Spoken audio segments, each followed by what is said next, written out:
Hey, everybody, welcome into the It's Official podcast. Jeremy Plonk here, representing First Bet and Express Bet. We'll tackle 5 hot topics in horse racing this week. An interesting week in racing. Del Mar now in the rearview mirror, but the Keeneland sales are in the midst right now. Tomorrow's prospects being purchased for big dollars, 7 figures on quite a few of those. It's Canadian Triple Crown second leg day today on Tuesday, as the Prince of Wales Stakes at Fort Erie goes a little bit later today. And of course, a lot cooking, the big race at Fort Erie. We got the jockey situation between the Oklahoma Thoroughbred Association and the riders at Remington Park Resolve. Full riders expected back there this week. No more walkovers and short fields there. So that dispute has been solved. So we've got a lot to talk about this week. We'll talk about some on-track, some off-track issues affecting those of us who watch and wager on the races. Let's start things off as we do each and every week with our Goosebump Award. Which race got us most excited, got us up out of our seat, got the hair standing up on our arms?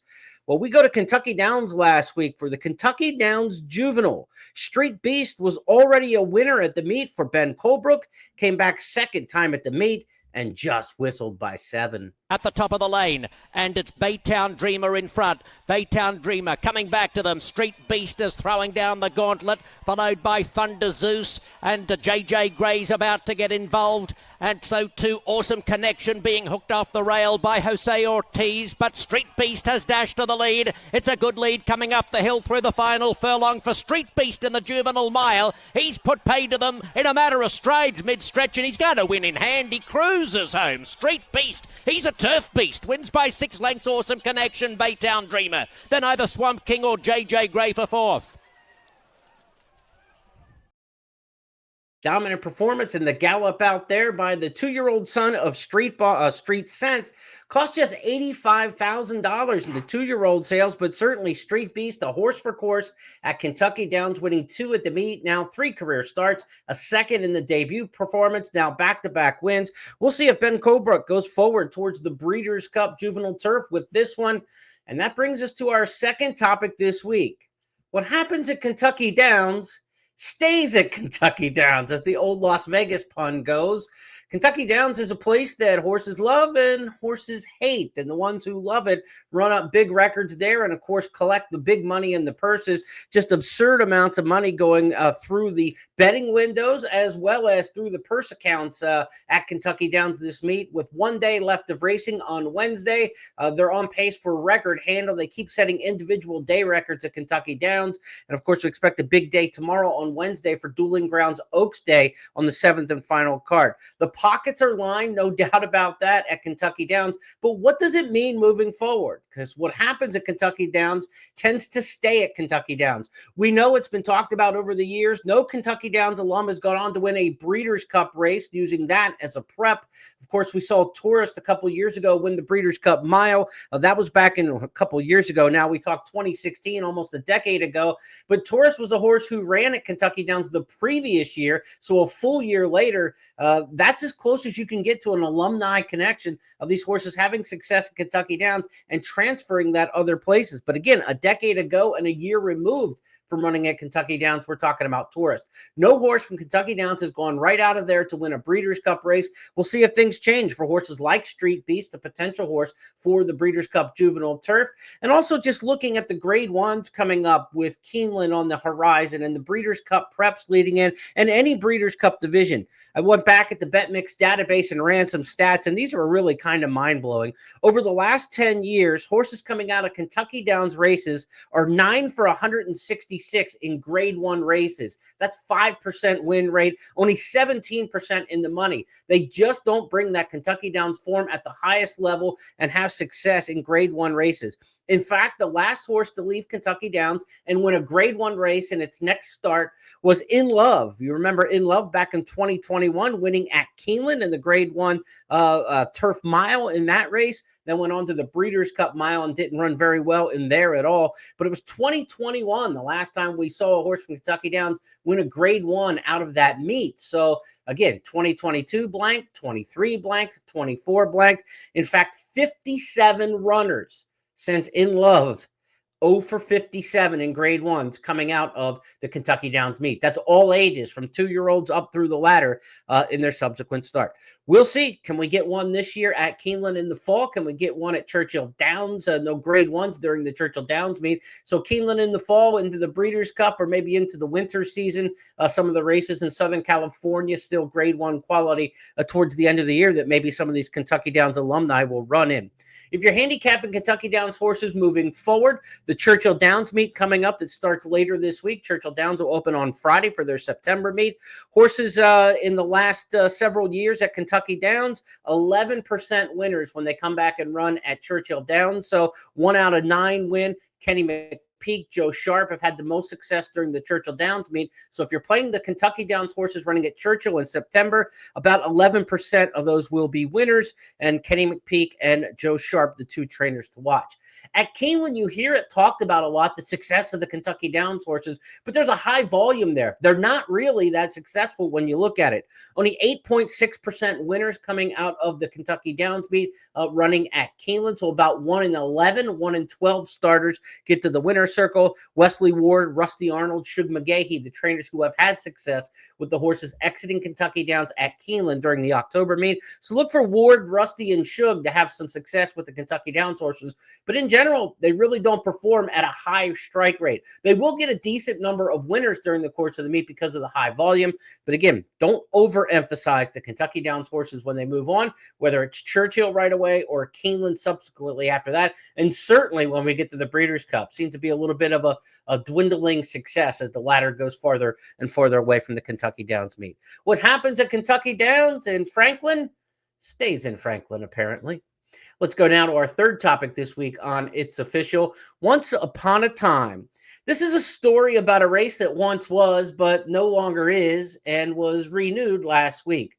Talking about the Super Derby at Louisiana Downs. If you're a fan of horse racing going back into the 1980s, you remember this as one of the absolute cornerstone races on the American calendar, especially for the 3-year-olds.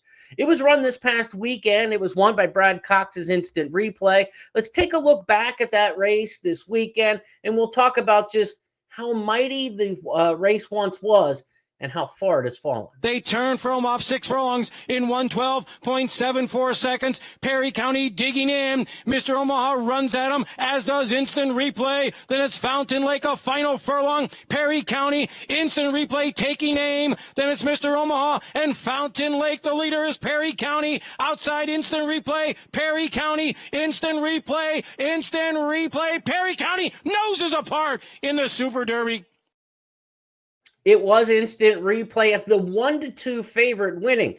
To put a little perspective, the 1-2 favorite in this year's edition of the Super Derby was a horse 5th in the Indiana Derby and 3rd in the Louisiana Derby earlier this spring. That made you an odds-on favorite in the Super Derby. This race, though, when you talk about its history, what a storied beginning it had. From 1980, when it debuted, Temperance Hill, the Belmont winner for Joe Canty, won that year. Island Whirl would win it the next year, go on to become a Woodward and Whitney winner. Reinvested, 3rd in the 1982 Kentucky Derby, was the winner of the Super Derby. In 1983, they got the Kentucky Derby winner for the first time in the winner's circle with Sonny's Halo. The next year, it added a Preakness winner in Gate Dancer in 1984. And for a Triple Crown sweep, if you will, the 85 winner was Belmont winner Creme Fraiche, who would go on twice to win the Jockey Club Gold Cup. So from 82 or 83, 84, 85, Derby, Preakness, and Belmont winners in succession won the Super Derby at Louisiana Downs. In 1986, it was Wise Times who won the Travers and Haskell and really was 1986's second half 3-year-old of the year. In 1987, the great Ali Sheba came up just short in the Belmont Stakes without Lasix. He won the Derby and Preakness that year. Couldn't take down the Triple Crown when Bet Twice defeated him, but Ali Sheba was successful in the 1987 edition of this race, the Super Derby. Seeking the Gold, a Travers winner who'd go on to run second in the Breeders' Cup Classic, won the race in 1988. And in 1989, the great Sunday Silence, the Kentucky Derby, Preakness, and Belmont Stakes runner-up, just missing the Triple Crown, the Easy Goer, wrapped up an unbelievable decade for the Super Derby. But the race isn't what it once was. It did not run after COVID for a few years. They raced as a Grade 1 from 1983 to 2001, not listed on that. And right before the race lost its Grade 1 status was the 2000 winner of the Super Derby. That was Tisnow. So just a phenomenal history of the race up through its first 20 years. But it has fallen on hard times. It came as a turf race during the mid-2010s. Again, after COVID, it was canceled for a couple years. They brought it back here recently. They're trying to resurrect the Super Derby, but it's not what it once was. And I don't think it'll ever get back to that level because of the competition of other races now. You go back to the 1980s and the 90s and the early 2000s. Yes, there was a Pennsylvania Derby, but it wasn't anywhere on the level that the Pennsylvania Derby is now. Pennsylvania Derby now a Grade 1 7-figure race, and really kind of right here at the end of September in that same kind of time span that we're looking at for a race like the Super Derby. Races like the Indiana Derby didn't even exist. Of course, the Indiana Derby wasn't inaugurated until the mid-1990s with the opening of Hoosier Park in 94 for harness and 95 for thoroughbred racing, and then, of course, moved to Indiana Grand. You didn't have races like the Indiana Derby. The West Virginia Derby was really, really a regional kind of summer race that didn't get much quality from around the country, but now gets a bit more of the ships and the horses from the Kentucky Derby and the Triple Crown Series. There's just so much more summer 3-year-old racing now. The Oklahoma Derby, when we're talking here, the Oklahoma Derby didn't exist until 1989-90 with the opening of Remington Park, in 88 for quarter horses, and in 89, the first Remington Park Derby. You're talking a race that was run in the spring for much of its early history at Remington Park. That now the Oklahoma Derby, and that race, of course, in the fall in September. Again, so you're competing for horses now with races for the Super Derby that either were on different parts of the calendar, different levels of regional intrigue, and now races that just didn't even exist at that time when the Super Derby was so strong. But I want to tip my cap this week to the Super Derby's history. If you're a longtime fan of the sport, you just know how great this race was. And it's also a cautious reminder out there that what is great today doesn't have to be great throughout the course of history. We can't take for granted great races and think they're always going to be important. Schedule changes, calendar changes, ownership management changes. You know, the DeBartolo Corporation owned Louisiana Downs back in its Super Derby beginning in history. And of course, the late, great Eddie DeBartolo Sr., he passed away, turned over the tracks to his family. His family ended up selling the racetracks off. They owned many racetracks around the country back in that time. So ownership groups change. A lot of casino interest now in the various racetracks that have interest in the casino operations and not necessarily putting on big race shows. It looks like the staff at Louisiana Downs and the management there is trying to get that event back a little bit. They did a lot in terms of trying to build the on-track audience for the Super Derby. But keep in mind, when this race was run way back in the 1980s, they handled about $4 or $5 million on the card. The handle this week was under $1 million.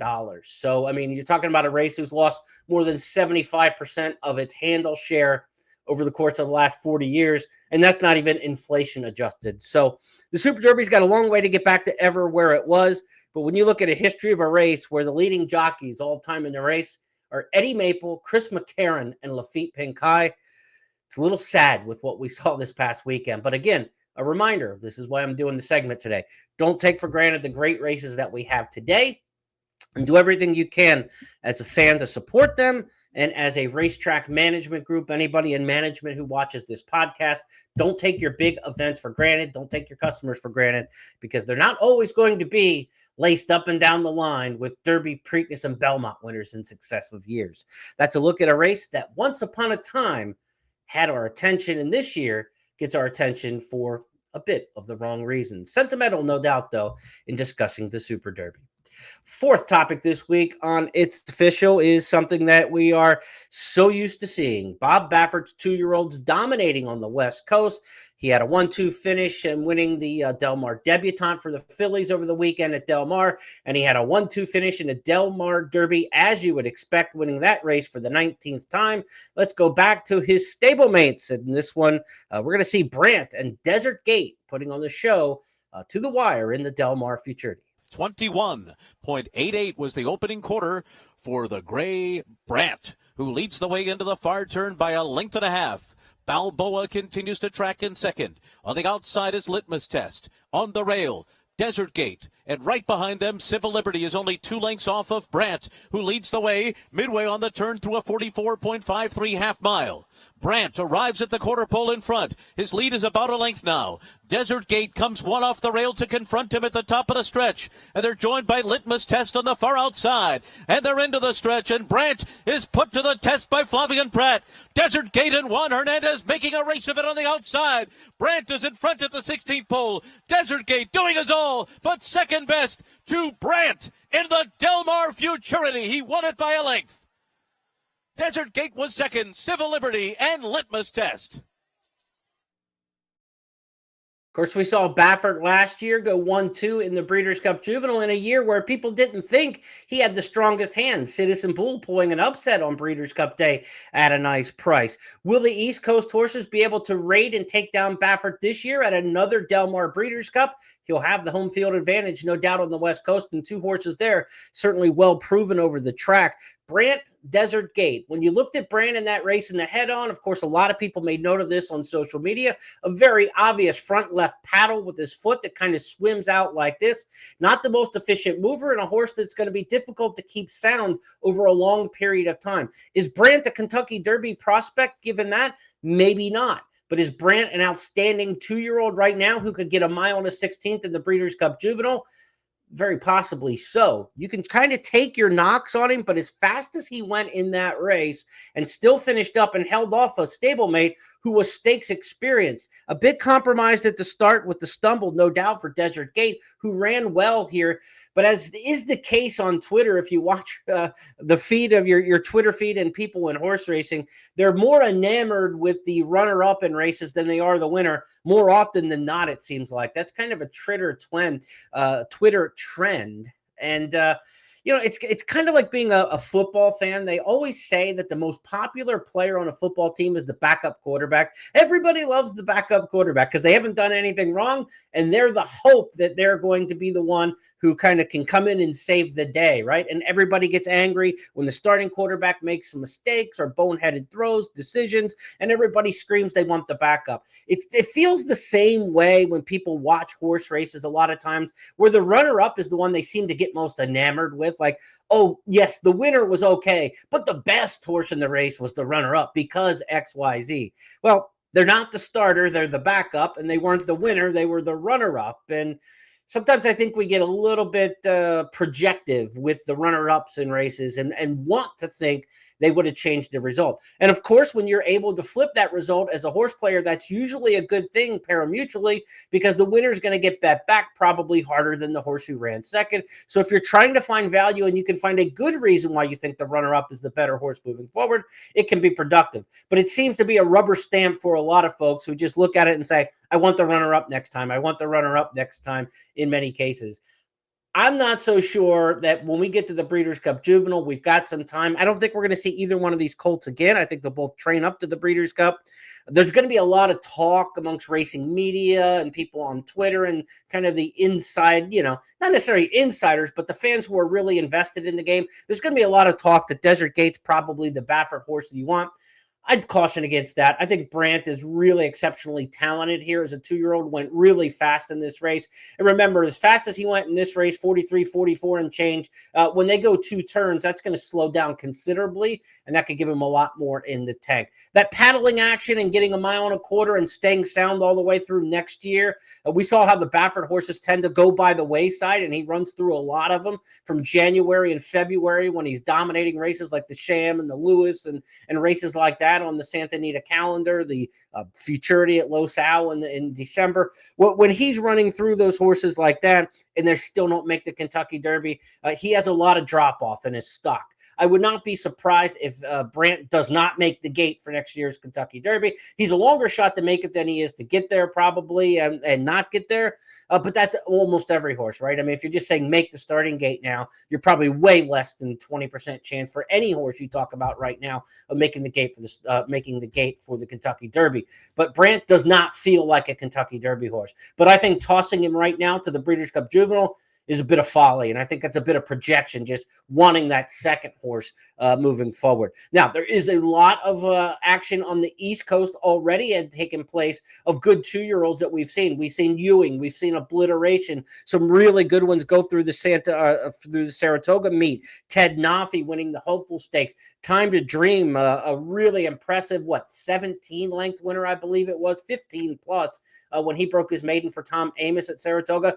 There are some really good East Coast 2-year-olds this year that are going to be heading west. We thought that last year, though, too. East Avenue, Chancer McPatrick, that group was supposed to go out west and take care of Baffert, and it didn't work out so well. So when we get to the Breeders' Cup Juvenile, we'll have a race to really talk about in handicap this year because there are a lot of good options. Let's look at some of the races to come before we get to the Breeders' Cup Juvenile in this 2-year-old colt division on the 3rd. We've got the Iroquois Stakes coming up this Saturday at Churchill Downs. Opening day at Churchill is on Friday. The road to the Kentucky Derby begins with the Iroquois Grade 3 Stakes at Churchill coming up on Saturday. First points qualifying towards the 2026 Kentucky Derby will go in that one. The Iroquois Stakes is a race that includes the Juvenile, Ellis Park Juvenile, 1-2 finishers, Comport for Eddie Keneally, and Spice Runner for Steve Asmussen. They ran 1-2 in the Ellis Park Juvenile. They're the headline runners in the Grade 3 Iroquois Stakes coming up on Saturday. 36 races on the Racing to Kentucky Derby series worth points in the U.S. This is the first of those 36, plus you got the points preps in Europe and Dubai, as well as Japan. But 36 U.S. races will have points for the Kentucky Derby, beginning with the Iroquois Stakes this weekend. Then October 4th is the big day for the 2-year-olds in Grade 1 company. The Champagne around 1 turn at Aqueduct, the Breeders' Futurity at Keeneland, a 2-turn race, and the American Pharoah at Santa Anita, a 2-turn race as well. Those are the 3 major preps still to come in October. The Iroquois Stakes will get it all started this weekend, Saturday at Churchill Downs. That's a look at the 2-year-old division. We'll look at more Breeders' Cup divisions as we get a little bit closer to the event and the preps start to really roll in here in September and October. This weekend at Woodbine, they'll run some big races towards the Breeders' Cup Juvenile Turf and Juvenile Fillies Turf. So look forward to those 2-year-old grass races on the Woodbine Mile undercard. And of course, the Woodbine Mile, always a major and important stepping stone towards the Breeders' Cup Mile. That's this Saturday at Woodbine. We wrap things up with our Stars of Tomorrow segment. And like I mentioned, on big stakes days, a lot of people kind of get more excited about the runner-up than they do the winner of races. There's another little fascinating point about big race days as well. On Del Mar Futurity Day, whether it's a big race day at Del Mar, Saratoga, Churchill Downs, Pimlico, and Preakness Day, somebody wins on the undercard that gets everybody excited. And then they're like, that's the next big horse. Well, it seems to happen on a lot of these big undercards, and another one happened this weekend. The name is Boyd. Bob Baffert won the Del Mar Futurity running 1-2, but afterwards, most everybody was talking about Boyd instead. Here's why. From second, Send It Mo third. The others are well behind. They're into the stretch, and it's Boyd. Boyd drifting in through the stretch. Got close to the rail, but he's got a 5-length lead. Cactus Charlie, and the others have been left behind as Boyd sails home to victory in his debut. In hand and in command by 6. And then it was Cactus Charlie second. Third is close. Cherokee Nation or Sharon's Maxfield. Big win, big gallop out for Boyd, the 8th 2-year-old maiden special weight winner of the meet for trainer Bob Baffert. John Sadler had 4. Nobody else had more than 1. This is a $1 million Timonium buy as a 2-year-old. Only cost $280,000 only in air quotes as a yearling. By Violence out of a Street Boss mare. I don't know how far this one's going to run particularly, but we do know that the second dam here, Rare Opportunity, was 3rd in the Black Eyed Susan for trainer Roger Atfield in just her 3rd career start, never raced again. So we really don't know how far this one's going to go, but with Street Boss on the bottom side as the dam sire, probably a 1-turn horse here, Boyd. We will see if this horse can stretch out. The dam, A Taste of Red, is a half the Texas Tower of Texas, who was a runner-up in the Woodbine Mile around 1 turn, also for Roger Atfield. So there's a lot of that Atfield influence on the dam side of the pedigree here for Boyd. But again, this was a $280,000 yearling by Violence. So a moderate price in there, a solid price, but not a blue-blooded price. But then this horse went for over $1 million after the 2-year-old sale because he worked fast. And he worked fast and he ran fast here in the 2-year-old debut. Boyd looks like a sprinter for Bob Baffert, but definitely looks like a future star to watch here. We'll see where this one ends up next, maybe to Santa Anita for that American Pharoah Stakes. We'll see if they try to get up to the Breeders' Cup Juvenile with Boyd. Let's take a look at our topics this week again on It's Official and review them. This week's Goosebump Award went from Kentucky Downs to Street Beast. Trained by Ben Colebrook, 7-length winner of the Kentucky Downs Juvenile Mile may be set for the Breeders' Cup Juvenile Turf. But we caution with our second topic, what happens in Kentucky Downs tends to stay at Kentucky Downs. We looked at the percentages of horses coming out of those races in grade ones, to Churchill September meet, to the October meet at Keeneland. And what we learn is Kentucky Downs is a great place to line your pockets, but it's not necessarily a great place for bettors looking for next out performances. Once upon a time, the Super Derby at Louisiana Downs was as good as it gets in the 3-year-old division, literally in the 1980s on par with the Travers Stakes in terms of its roll call of winners. But the mighty have fallen. It was run back this weekend, won by Brad Cox's instant replay. A cautionary tale of embrace what we have today and don't take for granted the great stakes. Bob Baffert's boys seem ready to face the nation after running 1-2 in the Del Mar Futurity. Brant and Desert Gate will try to defend the title in the Breeders' Cup Juvenile that Baffert won last year with Citizen Bull.